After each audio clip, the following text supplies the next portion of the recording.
మనస్సు కన్ను, ముక్కు, చెవి, నోరు, చర్మం ఏమంటారు? వీటిని పంచ జ్ఞానేంద్రియాలు. వాక్కు, పాణి, పాదం, పాయు, ఉపస్థలు వీటిని ఏమంటారు? పంచ కర్మేంద్రియాలు. ఈ 10 ఇంద్రియాలు వాటి ఇష్టం వచ్చినట్లు అవి ప్రవర్తిస్తాయి. వీటిని దుష్ట అశ్వాలు అంటుంది కఠోపనిషత్తు. వాటిని అదుపులో పెట్టగలిగింది ఎవరు?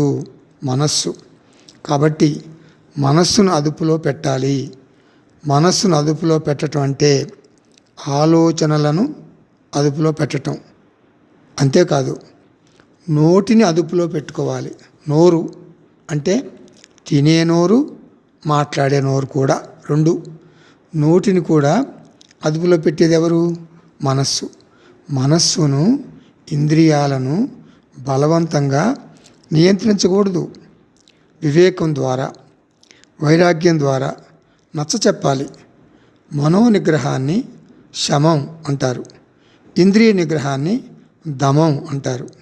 శమదమాలు నీ ఆధ్యాత్మిక జీవితానికి బద్ధ శత్రువులు. శమదమాలు నీ ఆధ్యాత్మిక జీవితానికి బద్ధ శత్రువులు. కాబట్టి వాటి నుంచి బయటపడు, చిత్తశుద్ధిని పొందు, ఆ తర్వాత ఆత్మజ్ఞానం పొందు.